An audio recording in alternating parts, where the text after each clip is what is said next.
ಎಲ್ರಿಗೂ ನಮಸ್ಕಾರ, ಶುಭೋದಯ. ನಮ್ಮ ಹೊಸ ವ್ಲಾಗ್ಗೆ ಸ್ವಾಗತ. ಇವತ್ತು ಸಂಡೇ ಆದ್ದರಿಂದ ನಾವು ಒಂದು ಟೆಂಪಲ್ಗೆ ಹೋಗ್ತಾ ಇದ್ದೀವಿ. ಬನ್ನಿ ಹೇಗಿರುತ್ತೆ ನೋಡೋಣ. ಇದೇ ಇವತ್ತು ನಾವು ಹೋಗ್ತಿರುವಂತಹ ದೇವಸ್ಥಾನ. ಇದು 60 ಫೀಟ್ ಬಂಡೆ ಮೇಲೆ ಕಟ್ಟಿರುವಂತಹ ದೇವಸ್ಥಾನ. ಫೈನಲಿ ಬಂದ್ವಿ. ಕಾಲೇಜಿಂದ ನಮ್ಮ NITಯಿಂದ ಆಲ್ಮೋಸ್ಟ್ ಒಂದು 7-8 ಕಿಲೋಮೀಟರ್ಸ್ ಆಗುತ್ತೆ ಅಷ್ಟೇ. ಇದಿರೋದು ತಿರುವರಂಬೂರ್ ಹತ್ತಿರ. ತಿರುವರಂಬೂರ್ ರೈಲ್ವೆ ಸ್ಟೇಷನಿಂದ 2 ಕಿಲೋಮೀಟರ್ ಆಗುತ್ತೆ. ಸೊ ಇದು ಫಸ್ಟ್ ಬಂದ ತಕ್ಷಣ ಹೀಗೆ ತೆಪ್ಪಕೊಳಂ ಸಿಗುತ್ತೆ. ಇದೆ ಇರಂಬೇಶ್ವರ ದೇವಸ್ಥಾನ. ಇಲ್ಲಿ ಫಸ್ಟು ವಿಘ್ನೇಶ್ವರ ದೇವಸ್ಥಾನ ಇದೆ. ಇದು ಇರಂಬೇಶ್ವರ ದೇವಸ್ಥಾನಕ್ಕೆ ಹೋಗೋದಕ್ಕೆ ಮೈನ್ ಎಂಟ್ರೆನ್ಸ್. ಸೊ ಇದು ಒಂದು ಬೆಟ್ಟ, ಓಕೆನಾ, ಕಲ್ಲು ಬಂಡೆ ಬೆಟ್ಟ. ಸುಮಾರು 60 ಫೀಟ್ ಎತ್ತರ ಇರೋವಂಥ ಬೆಟ್ಟ. ಈ ಬೆಟ್ಟದ ಮೇಲೆ ಚೋಳರು ದೇವಸ್ಥಾನನ ಕಟ್ಟಿದ್ದಾರೆ. ನಾವು ಬಂದ್ವಿ ಆಯಿತಾ, ಪ್ರಸಾದ ಕೊಡ್ತಾ ಇದ್ವಿ ಬನ್ನಿ ಅಂತ ಅಂದರು. ನಾವು ಹೋಗೋದೋ ಬೇಡವೋ ಅಂತ ಹೆಸಿಟೇಟ್ ಮಾಡ್ತಾ ಇದ್ವಿ. ಬಟ್ ಓಕೆ, ಅವರಷ್ಟು ಕರೀತಿದ್ದಾರಲ್ಲ ಅಂತ ಪ್ರಸಾದ ತಿಂತಾ ಇದ್ದೀವಿ. ಚೆನ್ನಾಗಿದೆ ಟೊಮೆಟೊ ಪಲಾವ್. ಆದ್ಯ ಹೇಗಿದೆ? ಚೆನ್ನಾಗಿದೆಯಾ? ಹೇಗಿದೆ ಪ್ರಸಾದ್? ಹಾಂ, ಪಾಪ ಅವರು ಎಷ್ಟು ಚೆನ್ನಾಗಿ ಕರೆದ್ರು ಅಲ್ವಾ. ಹಾಸ್ಪಿಟಾಲಿಟಿ ಚೆನ್ನಾಗಿದೆ. ಬನ್ನಿ ಬನ್ನಿ ಬನ್ನಿ. ನಾವು ಮಗುಗೆ ಬೇಡ ನಮ್ಮ ಪ್ಲೇಟಲ್ಲೇ ತಿನ್ನಿಸ್ತೀವಿ ಅಂದ್ವಿ. ಇಲ್ಲ ಅವಳಿಗೂ ಸಪ್ರೇಟಾಗಿ ಹಾಕಿಸ್ಕೊಳ್ಳಿ ಅಂತ ಅಂದ್ಬಿಟ್ಟು ಹಾಕ್ಕೊಟ್ಟಿದ್ದಾರೆ. ಸೊ ಬಂದ ತಕ್ಷಣ ಪ್ರಸಾದ ಸಿಕ್ತು, ಬೇಡ ಅನ್ನಬಾರ್ದು ಅಂತ ತಿಂತಾ ಇದ್ದೀವಿ.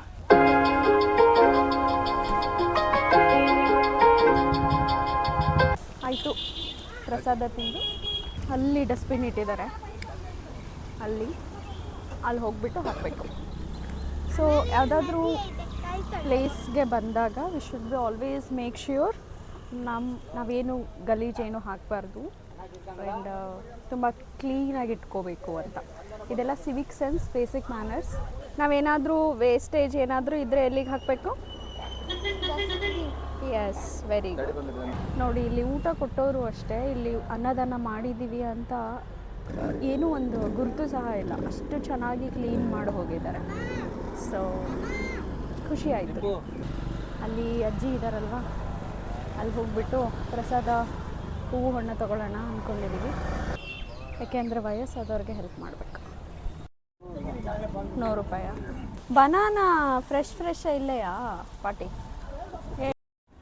ಸೊ ಇದು ದೇವಸ್ಥಾನದ ಎಂಟ್ರೆನ್ಸು. ತುಂಬ ಇಂಟ್ರೆಸ್ಟಿಂಗ್ ಫ್ಯಾಕ್ಟ್ಸ್, ಹಿಸ್ಟರಿ ಇರುವಂಥ ದೇವಸ್ಥಾನ. ಹೋಗ್ತಾ ಎಲ್ಲ ಹೇಳ್ತೀನಿ. ಓಕೆ, ನೋಡಿ ಸ್ಟೆಪ್ಸ್ ಹೇಗಿದೆ. ಸ್ಟೆಪ್ಸ್ ಎಲ್ಲ ತುಂಬ ಎತ್ತೆತ್ತರವಾಗಿದೆ. ಹೊರಗಡೆಯಿಂದ ನೋಡಿದರೆ ಒಂದು ದೊಡ್ಡ ಬಂಡೆ ಇದೆ ಅಷ್ಟೇ ಅನಿಸುತ್ತೆ. ಬಟ್ ಒಳಗಡೆ ಇಷ್ಟೊಂದೆಲ್ಲ ಇದೆ ಅಂತ ಗೊತ್ತಿರಲಿಲ್ಲ. ಈ ಬಂಡೆ ಮಧ್ಯದಲ್ಲೇ ಅಲ್ಲಲ್ಲಿ ಭೂಮಿ ತಾಯಿ ಇದ್ದಾಳೆ. ಸೊ ಅಲ್ಲಲ್ಲಿ ಮರ ಗಿಡಗಳೆಲ್ಲ ಬೆಳೆದಿದೆ, ತುಂಬ ಚೆನ್ನಾಗಿದೆ. ಈ ದೇವಸ್ಥಾನನ ಕಟ್ಟಿದವರು ಆದಿತ್ಯ ಚೋಳ ಅಂತ ಅಂತೆ, ಓಕೆನಾ. ಆದಿತ್ಯ ಚೋಳ ಅವರು ಇವಾಗ ಏನು ನೋಡ್ತಾ ಇದ್ದೀವಲ್ವ, ಇದನ್ನೆಲ್ಲ ಮಾಡಿದಾರಂತೆ. ಇದು ಸುಮಾರು 8, 9, 10ನೇ ಶತಮಾನದ ಅವಧಿಯಲ್ಲಿ ಕಟ್ಟಲಾದಂಥ ದೇವಸ್ಥಾನ, ಓಕೆನಾ. ಸೊ ಏನಕ್ಕಪ್ಪ ಕಟ್ಟಿದ್ರು ಅಂತ ಅಂದರೆ, ಆದಿತ್ಯ ಚೋಳ ಅವರು ಪಾಂಡ್ಯರ ವಿರುದ್ಧ ಯುದ್ಧದಲ್ಲಿ ಗೆಲ್ತಾರಂತೆ. ಆ ಯುದ್ಧದ ನೆನಪಿಗೋಸ್ಕರ ಕಾವೇರಿ ತೀರದಲ್ಲಿ ಸುಮಾರು ದೇವಸ್ಥಾನಗಳನ್ನ ಕಟ್ಟಿದಾರಂತೆ. ಸೊ ಆ ಸುಮಾರು ದೇವಸ್ಥಾನಗಳಲ್ಲಿ ಇದು ಕೂಡ ಒಂದು ಅಂತ ಹೇಳ್ತಾರೆ. ಅಲ್ಲಿ ಕಾಣಿಸ್ತಿದೆ ನೋಡಿ ತೆಪ್ಪಕೊಳಂ, ಓಕೆನಾ. ಇಲ್ಲಿ ಸುತ್ತಮುತ್ತ 4 ಕೊಳಗಳಿದಾವಂತೆ. ನಮಗಿವಾಗ ಸದ್ಯಕ್ಕೆ ಕಾಣಿಸಿತ್ತು ಒಂದು ಕೊಳ. ನೋಡೋಣ ಬೇರೆ ಯಾವ್ಯಾವುದಿದೆ ಅಂತ. ಸುಸ್ತಾಯಿತು. ಬೆಳಿಗ್ಗೆ 6 ಗಂಟೆಗೆ ಹೊರಡೋಣ ಅಂದ್ಕೊಂಡ್ವಿ ಆಯಿತಾ. ಬಟ್ ಎಲ್ರಿಗೂ ಎಚ್ಚರ ಆಗಿದ್ದೇ ಲೇಟ್ ಆಯಿತು. ಸೊ ಹಾಗಾಗಿ ನೀವು ಯಾರಾದರೂ ಪ್ಲ್ಯಾನ್ ಮಾಡ್ತಿರೋರು ಸ್ವಲ್ಪ ಬೇಗ ಪ್ಲ್ಯಾನ್ ಮಾಡ್ಕೊಂಡು ಬನ್ನಿ. ಅರ್ಲಿ ಮಾರ್ನಿಂಗ್ ತುಂಬ ಚೆನ್ನಾಗಿರುತ್ತೆ. ನಮ್ಮ ಮನೆಯವ್ರಿಗೆ ಸುಸ್ತಾಯಿತು, ಕೂತ್ಕೊಂಡ್ರು. ನಿಜವಾಗ್ಲೂ ಸ್ಟೆಪ್ಸ್ ಎಲ್ಲ ತುಂಬ ದೊಡ್ಡ ಸ್ಟೆಪ್ಸ್. ಇದು ಶಿವನ ದೇವಸ್ಥಾನ. ಚೋಳರು ಶಿವನ ಆರಾಧನೆಯನ್ನು ಜಾಸ್ತಿ ಮಾಡ್ತಾರೆ. ಸೊ ಹಾಗಾಗಿ ನಾವೆಲ್ಲೆಲ್ಲೂ ನೋಡ್ಬೋದು. ತಂಜಾವೂರಲ್ಲೂ ಅಷ್ಟೇ ಆ್ಯಂಡ್ ಕುಂಭಕೋಣಂ ಆಲ್ಮೋಸ್ಟ್ ಎಲ್ಲ ಪ್ಲೇಸಸ್ಸು ಶಿವನ ದೇವಸ್ಥಾನ. ಸಾರಂಗಪಾಣಿ ಅದೊಂದು ಬಿಟ್ಟರೆ ಓಕೆನಾ. ಸೊ ನೋಡಿ, ಇಲ್ಲಿ ಬಂದಾದಮೇಲೆ ಮತ್ತೆ ಇಲ್ಲೊಂದು ಎಂಟ್ರೆನ್ಸ್ ಇದೆ. ಇಲ್ಲಿಂದ ತ್ರಿಚಿ ಎಷ್ಟು ಚೆನ್ನಾಗಿ ಕಾಣುತ್ತೆ ನೋಡಿ, ತುಂಬ ಚೆನ್ನಾಗಿದೆ. ಓ ವಾವ್. ದೇವಸ್ಥಾನದ ಪ್ರಾಂಗಣಕ್ಕೆ ಎಂಟರ್ ಆದ್ವಿ. ಇಲ್ಲಿ ಈ ಥರ ಇದೆ, ಇಲ್ಲಿ ಈ ಥರ ಇದೆ, ತುಂಬ ಚೆನ್ನಾಗಿದೆ. ಇದು ಬಹಳ ಹಿಂದೆ ಕಟ್ಟಿದ್ರಿಂದ ತೀರಾ ಮೈನ್ಯೂಟ್ ಸ್ಕಲ್ಪ್ಚರ್ಸ್ನ ಇಲ್ಲಿ ನಾವು ನೋಡ್ತಾ ಇಲ್ಲ ನೋಡಿ, ಎಲ್ಲ ದೊಡ್ಡ ದೊಡ್ಡ ಸ್ಕಲ್ಪ್ಚರ್ಸ್. ಇದು ಇರುಂಬೇಶ್ವರ ದೇವಸ್ಥಾನ ಅವರ ಎಂಟ್ರೆನ್ಸು. ಇಲ್ಲಿ ಅಮ್ಮನವರು ನೆಲೆಸಿದ್ದಾರೆ, ಅಮ್ಮನವ್ರ ದೇವಸ್ಥಾನ. ನಾವು ಹಾಗೆ ಬರ್ತಾ ಇದ್ವಿ, ನಂದಿನ ಬಳಸ್ಕೊಂಡು ಬನ್ನಿ ಅಂತ ಐನೋರು ಕಳಿಸಿದ್ರು. ಸೊ ಹಾಗಾಗಿ ನೋಡಿ, ಇಲ್ಲಿ ನಂದಿ ಇದ್ದಾರೆ, ಶಿವನ ದೇವಸ್ಥಾನ ಆದ್ದರಿಂದ. ಗರ್ಭಗುಡಿನಲ್ಲಿ ಮೊಬೈಲ್ ಕ್ಯಾಮ್ರಾ ವಿಡಿಯೋ ಏನೂ ಅಲೋ ಇರಲಿಲ್ಲ. ಸೊ ಹಾಗಾಗಿ ವಿಡಿಯೋ ಮಾಡ್ಕೊಳ್ಳೋಕ್ಕಾಗಲಿಲ್ಲ. ನೋಡಿ, ಇಲ್ಲಿ ಇನ್ಸ್ಕ್ರಿಪ್ಷನ್ಸ್ ಕಾಣುತ್ತೆ, ಮತ್ತು ತಮಿಳಲ್ಲಿ ಬರೆದಿದ್ದಾರೆ ಇನ್ಸ್ಕ್ರಿಪ್ಷನ್ಸ್. ಎಷ್ಟು ಚೆನ್ನಾಗಿದೆ ಅಲ್ವಾ. ಗಣೇಶ, ವಿನಾಯಕರ್ ನೋಡಿ, ಇಲ್ಲಿ ತುಂಬ ಡೀಟೇಲ್ಡಾಗಿ ಇನ್ಸ್ಕ್ರಿಪ್ಷನ್ಸ್ ಎಲ್ಲ ಬರೆದಿದ್ದಾರೆ.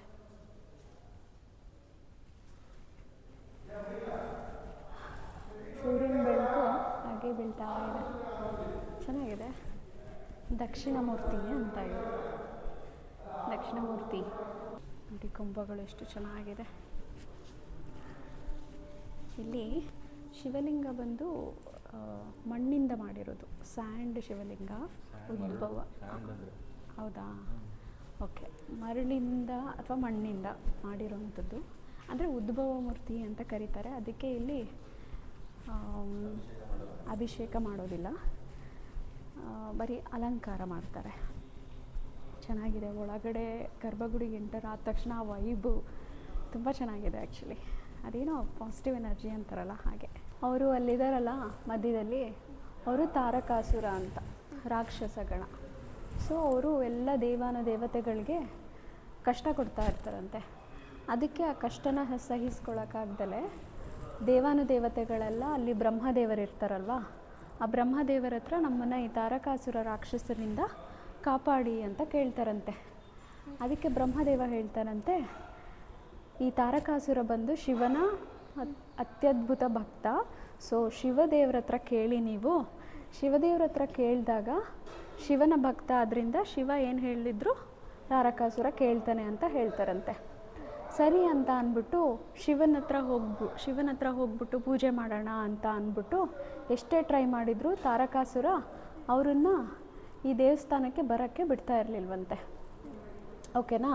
ಇದು ಮೇಲ್ಗಡೆ ದೇವಸ್ಥಾನ ಇದೆಯಲ್ಲ, ಅದು ಇದೇ ದೇವಸ್ಥಾನ. ಈ ದೇವಸ್ಥಾನ ಇರುಂಬೇಶ್ವರ ದೇವಸ್ಥಾನ.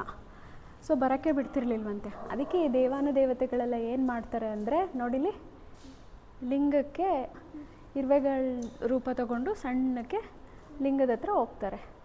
ಲಿಂಗ ಏನಾಗಿರುತ್ತೆ, ತುಂಬ ಸ್ಲಿಪ್ಪರಿ ಆಗಿರುತ್ತೆ. ಓಕೆನಾ, ತುಂಬ ನೈಸ್ ಆಗಿರುತ್ತಲ್ವಾ.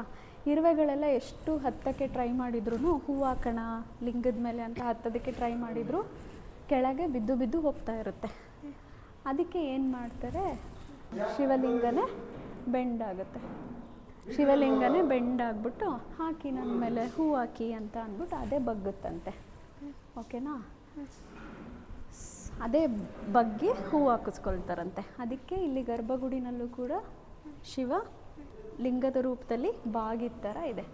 ಸೊ ಇದು ಇಲ್ಲಿಯ ಕಥೆಯ ಪುರಾಣ. ಅರ್ಥ ಆಯ್ತಾ? ತುಂಬ ಚೆನ್ನಾಗಿ ಅರ್ಥ ಆಯ್ತಾ? Okay, very interesting story.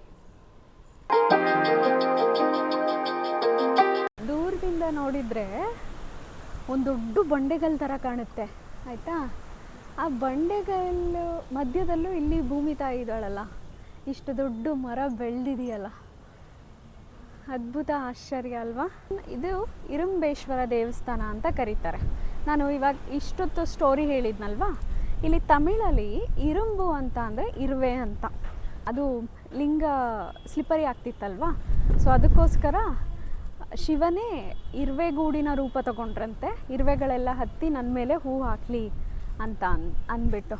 So ಹಾಗಾಗಿ ಅದಕ್ಕೆ ಇದನ್ನು ಇರುಂಬೇಶ್ವರ ದೇವಸ್ಥಾನ ಅಂತ ಕರೀತಾರೆ. ಇರುಂಬು ಅಂತ ಅಂದರೆ ಇರುವೆ ಅಂತ, ಓಕೆನಾ. ಸೊ ಇಂಗ್ಲೀಷಲ್ಲಿ ಹೇಳಬೇಕಂತ ಅಂದರೆ ಆ್ಯಂಟ್ ಟೆಂಪಲ್ ಅಂತ ಕೂಡ ಕರಿಬೋದು. ತುಂಬ ಇಂಟ್ರೆಸ್ಟಿಂಗ್ ಸ್ಟೋರೀಸ್, ತುಂಬ ಚೆನ್ನಾಗಿದೆ. ಏನಂದರೆ ಈ 3-4 ವರ್ಷ ನಾವು ಇಲ್ಲೇ ಇದ್ವಿ. ಪ್ರತಿ ಸರಿ ತ್ರಿಚಿ ಟೌನ್ಗೆ ಹೋಗಬೇಕಾದ್ರೆಲ್ಲ ಈ ದೇವಸ್ಥಾನ ನೋಡ್ತಾ ಇದ್ವಿ ದೂರದಿಂದ. ಬಟ್ ಇದ್ರ ಹಿಂದೆ ಇಷ್ಟು ಒಂದು ರಹಸ್ಯ ಇದೆ ಅಂತ ಖಂಡಿತ ಗೊತ್ತಿರಲಿಲ್ಲ. ಇದ್ರ ಬಗ್ಗೆ ಸ್ವಲ್ಪ ರಿಸರ್ಚ್ ಮಾಡಿದಾಗ ಎಷ್ಟೊಂದು ವಿಷಯಗಳಿದೆ ಅಲ್ವಾ ಅಂತ ನನಗೆ ಅನ್ನಿಸ್ತು. ಆಮೇಲೆ ಇನ್ನೊಂದು ಏನಪ್ಪ ಅಂತ ಅಂದರೆ, ಡೆಲ್ಲಿ ಸುಲ್ತಾನೇಟಲ್ಲಿ ಆರ್ಮಿ ಜನರಲ್ ಅಂದರೆ ಸೈನ್ಯದ ದಂಡಾಧಿಕಾರಿ ಆಗಿದ್ದಂತಹ ಮಲ್ಲಿಕ್ ಕಫೂರ್ ದಕ್ಷಿಣ ಭಾರತದ ದಂಡಯಾತ್ರೆಯನ್ನು ಮಾಡ್ತಿರ್ತಾರೆ. ಅವಾಗ ಏನಪ್ಪ ಮಾಡ್ತಿರ್ತಾರೆ ಅಂದರೆ, ಇಲ್ಲಿ ರಾಜರನ್ನೆಲ್ಲ ಸೋಲಿಸಿ ಇಲ್ಲಿ ದೇವಸ್ಥಾನಗಳೇನಿದೆ ಅದನ್ನೆಲ್ಲ ಧ್ವಂಸ ಮಾಡಿ ದೇವಸ್ಥಾನದಲ್ಲಿ ಇದ್ದಂತಹ ಆಸ್ತಿ, ಚಿನ್ನ, ಒಡವೆ, ವೈಡೂರ್ಯ, ಹಣ, ಸಂಪತ್ತು ಎಲ್ಲನೂ ದೋಚ್ಕೊಂಡು ಹೋಗ್ತಾ ಇರ್ತಾರೆ. ಸೊ ಈ ಒಂದು ಸಂದರ್ಭದಲ್ಲಿ ಈ ಟೆಂಪಲ್ನ ಕೂಡ ಕಾಂಕರ್ ಮಾಡೋದಕ್ಕೆ ಅವನು ಟ್ರೈ ಮಾಡ್ತಾನೆ, ಬಟ್ ಅದು ಸಾಧ್ಯ ಆಗಲ್ಲ. ಇದು ಒಂದೇ ಟೆಂಪಲ್ಲು ಅವನ ಕೈಯಲ್ಲಿ ಇದನ್ನು ಕಾಂಕರ್ ಮಾಡೋಕ್ಕಾಗಲಿಲ್ಲ ಅಂತ ಇತಿಹಾಸದಲ್ಲಿ ಹೇಳ್ತಾರೆ. ಸೊ ಹಾಗಾಗಿ ಇದೊಂದು ಸ್ಪೆಷಲ್ ಟೆಂಪಲ್. ಎಷ್ಟು ಗಾಳಿ ಇದೆ ಗೊತ್ತಾ, ಸಿಕ್ಕಾಪಟ್ಟೆ ಗಾಳಿ ಇದೆ. ಇದು ಅಪರೂಪದ ಮಾನ್ಯುಮೆಂಟ್ ಆದ್ದರಿಂದ ಆರ್ಕಿಯಾಲಜಿಕಲ್ ಸರ್ವೆ ಆಫ್ ಇಂಡಿಯಾಗೆ ಇದು ಸೇರಿದೆ, ಓಕೆನಾ. ಸೊ ಇಲ್ಲಿ ಬಂದ್ರೂ ಕೂಡ ನಮ್ಮ ಜನಗಳು ನೋಡಿ ಹೇಗೆ ಮಾಡ್ತಾರೆ, ಹೀಗೆಲ್ಲ ಮಾಡ್ತಾರೆ. ನಮ್ಮ ನೆಕ್ಸ್ಟ್ ಪೀಳಿಗೆಗೆ ಇದನ್ನೆಲ್ಲ ಇಟ್ಕೋಬೇಕು ತಾನೆ. ಅದು ಬಿಟ್ಟು ಈ ಥರ ಎಲ್ಲ ಏನೇನೋ ಬರೆದು ಕೆತ್ತು ಎಲ್ಲ ಹಿಂಗೆ ಗಲೀಜು ಮಾಡಿ ಹೋಗ್ತಾರೆ. ತುಂಬ ಬೇಜಾರಾಗುತ್ತೆ ನಮ್ಮ ಜನರ ಸಿವಿಕ್ ಸೆನ್ಸ್ ನೆನೆಸ್ಕೊಂಡ್ರೆ. ಎಲ್ರದ್ದು ಅಲ್ಲ, ಯಾರು ಹಿಂಗೆ ಮಾಡ್ತಾರೋ ಅವ್ರದ್ದು.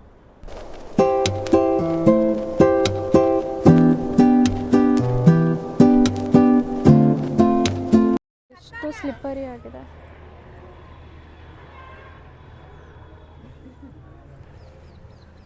ನನ್ನ ಮಗಳು ಆರಾಮಾಗಿ ಕೂತಿಯಾಳೆ ನೋಡಿ. ಅಲ್ಲಿ ನಾವು ನಮ್ಮ ಆರಾಧ್ಯ ದೈವ ಅಂತಲೇ ಹೇಳ್ಬೋದು ಕರ್ನಾಟಕ ಮತ್ತು ತಮಿಳ್ನಾಡುಗೆ.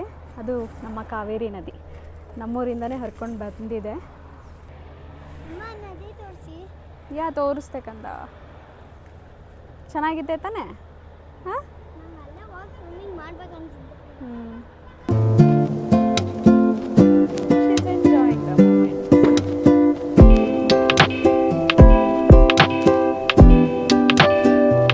ಬನ್ನಿ ಕೂತ್ಕೊಳ್ಳಿ, ಚೆನ್ನಾಗಿದೆ ನೋಡಿ. ಅದರಲ್ಲೂ ಬೆಳಗ್ಗೆ ಹೊತ್ತು ಮತ್ತು ಸಂಜೆ ಹೊತ್ತು ಬಂದರೆ ಸೂಪರಾಗಿರುತ್ತೆ. ಚಿನ್ನ, ಜೋಪಾನ. ಹಾಂ, ಜೋಪಾನ. How are you feeling my baby? Nice. ಇವಾಗ ಆಲ್ರೆಡಿ ಕಲ್ಲು ಸುಡೋದಕ್ಕೆ ಶುರು ಮಾಡ್ತು ಅಲ್ಲ, ಬೆಳಿಗ್ಗೆ ಬೇಗ ಬರಬೇಕು ಅದಕ್ಕೆ. ನಾನು ನಮ್ಮ ಅಪ್ಪ ಅಮ್ಮ ಜೊತೆಗೆ ಫೀಲ್ಡ್ ಟ್ರಿಪ್ಪಿಗೆ ಬಂದಿದ್ದೀವಿ. ಚೆನ್ನಾಗೈತೆ ಬಟ್ಟಲ್ಲಿ ಮಲ್ಕೊಂಡ್ರೆ. ಹೌದಾ? ಒಳಗಡೆ ದೇವಸ್ಥಾನ ಎಲ್ಲ ಹೇಗೆ ಅನ್ನಿಸ್ತು? ಚೆನ್ನಾಗಿ ಅನ್ನಿಸ್ತು, ಆದರೆ ಬಟ್ ಅಲ್ಲಿ ವೀಡಿಯೋ ಮಾಡೋಕ್ಕಾಗಲಿಲ್ಲ. ಹಾಂ, ವೀಡಿಯೋ ಮಾಡಲೂಬಾರ್ದು. ಅಕಸ್ಮಾತ್ ಮಾಡಬೇಕು ಅಂದರೆ ಅವ್ರು ಪರ್ಮಿಷನ್ ತೊಗೊಂಡು ಮಾಡಬೇಕು ಅಲ್ವಾ. ಕೆಲವೊಂದಕ್ಕೆ ಅದರದ್ದೇ ಆದ ಇಂಪಾರ್ಟೆನ್ಸ್ ಇರುತ್ತೆ. ಸೊ ಅದನ್ನು ಮೀರಿ ನಾವು ಇದು ಮಾಡೋಕ್ಕೆ ಹೋಗಬಾರ್ದು. ನೀವು ಯರುಂಬೇಶ್ವರ ಟೆಂಪಲಿಗೆ ಬಂದರೆ ನೀವು ಈ ಬೆಟ್ಟಕ್ಕೆ ಬಂದು ಮಲ್ಕೋಬಹುದು. ಹಿಂಗೆ ತುಂಬ ಚೆನ್ನಾಗಿರುತ್ತಲ್ವಾ? ಈ ದೇವಸ್ಥಾನದಲ್ಲಿ ಟೋಟಲ್ 49 ಇನ್ಸ್ಕ್ರಿಪ್ಷನ್ಸ್ ಅಂದರೆ ಶಾಸನಗಳಿದೆ. ಈ ದೇವಸ್ಥಾನಕ್ಕೆ ಇಲ್ಲಿ ತಮಿಳಿನ ಹೆಸರು ಏನಪ್ಪ ಅಂತ ಅಂದರೆ ಮಲೈ ಕೋವಿಲ್ ಅಂತ. ಮಲೈ ಅಂದರೆ ಹಿಲ್ ಅಂದರೆ ಬೆಟ್ಟ ಅಲ್ವ. ಸೊ ಕೋವಿಲ್ ಅಂತ ಅಂದರೆ ದೇವಸ್ಥಾನ, ಬೆಟ್ಟದ ಮೇಲಿರೋ ದೇವಸ್ಥಾನನ ಮಲೈ ಕೋವಿಲ್ ಅಂತ ಕರೀತಾರೆ, ಓಕೆನಾ. ಇದಕ್ಕೆ ಈ ದೇವಸ್ಥಾನದಲ್ಲಿ 4 ಟ್ಯಾಂಕ್ಸ್ ಅಂದರೆ ಕೊಳಗಳಿದೆಯಂತೆ. ಬ್ರಹ್ಮತೀರ್ಥ, ಮಧುತೀರ್ಥ, ಕುಮಾರತೀರ್ಥ, ಪದ್ಮತೀರ್ಥ ಅಂತ. ಈ ದೇವಸ್ಥಾನದ ಸುತ್ತ ಒಂದು 20 ಫೀಟ್ ವೈಡ್ ಮತ್ತು 900 ಮೀಟರ್ ಲಾಂಗ್ ಇರುವಂಥ ಒಂದು ಪಾತ್ ಇದೆ. ಅದು ಪ್ರದಕ್ಷಿಣಾ ಪಾತ್. ಅದನ್ನು ಏನಂತ ಹೇಳ್ತಾರೆ ಅಂದರೆ ಗಿರಿವಳಂ ಅಂತ ಕರೀತಾರೆ. ಆ ಪ್ರದಕ್ಷಿಣೆ ಮಾಡಿಕೊಂಡು ಈ ಹಿಲ್ನ ದೇವಸ್ಥಾನವನ್ನು ಪ್ರದಕ್ಷಿಣೆ ಮಾಡ್ಬೋದು. ಇನ್ನೊಂದು ಮೇನ್ ಇವೆಂಟ್ ಏನಪ್ಪ ಅಂತಂದರೆ 1752ರಲ್ಲಿ ಫ್ರೆಂಚ್ ಮತ್ತು ಬ್ರಿಟಿಷರ ಮಧ್ಯೆ ಯುದ್ಧ ನಡೆಯುತ್ತೆ. ಸೊ ಆ ಯುದ್ಧ ನಡೆಯೋ ಟೈಮ್ನಲ್ಲಿ ಫ್ರೆಂಚ್ ಟ್ರೂಪ್ ಏನಿದೆ, ಆ ಫ್ರೆಂಚ್ ಟ್ರೂಪ್ಗೆ ಇದು ಒಂದು ಬೇಸ್ ಕ್ಯಾಂಪ್ ಆಗಿತ್ತಂತೆ, ಓಕೆನಾ. ಬೇಸ್ ಕ್ಯಾಂಪ್ ಥರ ಬಳಸ್ಕೊಂಡಿದ್ರಂತೆ. ಸೊ ಇಷ್ಟೆಲ್ಲ ಮಹತ್ವ ಇರುವಂಥ ದೇವಸ್ಥಾನ ಇದು. ಸಿಕ್ಕಾಪಟ್ಟೆ ತುಂಬ ಚೆನ್ನಾಗಿದೆ. ಈ ದೇವಸ್ಥಾನಕ್ಕೆ ಇನ್ನೊಂದು ಹೆಸರೇನಪ್ಪ ಅಂತ ಅಂದರೆ ಕೈಲಾಶ್ ಆಫ್ ಸೌತ್ ಇಂಡಿಯಾ, ಅಂದರೆ ದಕ್ಷಿಣದ ಕೈಲಾಶ ಅಂತ. ಸೊ ಇದಕ್ಕೆ ಇನ್ನೊಂದು ಹೆಸರು. ಇಲ್ಲೊಂಥರ ತುಂಬ ಚೆನ್ನಾಗಿದೆ. ಅಪ್ಪ ಅದಕ್ಕೆ ಎಲ್ಲಿ ಕೂತಿದ್ರು. ಹೊಂಗೆ ಮರದ ಕೆಳಗೆ ಮಗಳೇ ಏನು ಗೊತ್ತಾ, ಇದನ್ನು ಹೊಂಗೆ ಮರ ಅಂತ ಹೇಳ್ತಾರೆ. ಈ ಹೊಂಗೆ ಮರದ ಕೆಳಗೆ ಯಾವಾಗಲೂ ತಂಪಾಗಿರುತ್ತಂತೆ ಗಾಳಿ, ಏನೋ.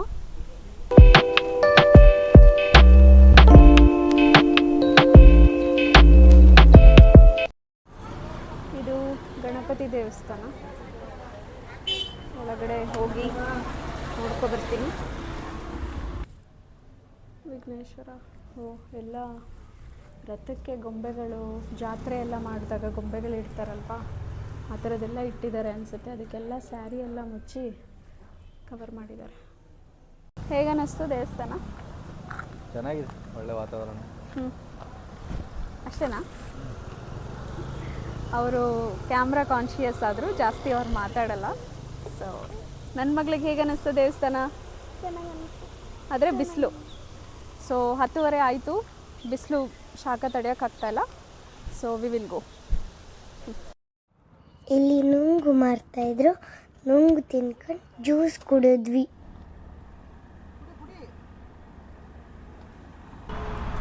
ಹೇಗಿದೆ? ಚೆನ್ನಾಗಿಲ್ವಾ? ಸ್ವೀಟ್ ಇಲ್ವಾ? ಈ ದೇವಸ್ಥಾನ ಬಹಳ ಚೆನ್ನಾಗಿದೆ. ಬೆಳಿಗ್ಗೆ ಅರ್ಲಿ ಮಾರ್ನಿಂಗ್ ಹೋದ್ವಿ ಅಂತ ಅಂದರೆ ಒಂದು 3-4 ಹವರ್ಸಲ್ಲೆಲ್ಲ ನೋಡಿಕೊಂಡು ರಿಟರ್ನ್ ಆಗಿಬಿಡ್ಬೋದು. ಸೊ ಇವತ್ತಿನ ನಮ್ಮ ಒನ್ ಡೇ ಔಟಿಂಗ್ ಹೀಗಿತ್ತು. ಯಾರ್ಯಾರು ಸಬ್ಸ್ಕ್ರೈಬ್ ಮಾಡ್ಕೊಂಡಿಲ್ಲ ಪ್ಲೀಸ್ ಚಾನಲನ್ನು ಸಬ್ಸ್ಕ್ರೈಬ್ ಮಾಡ್ಕೊಳ್ಳಿ, ಲೈಕ್ ಮಾಡಿ, ಶೇರ್ ಮಾಡಿ, ಕಮೆಂಟ್ ಮಾಡಿ ತಿಳಿಸಿ. Thank you for watching. Take care. Bye.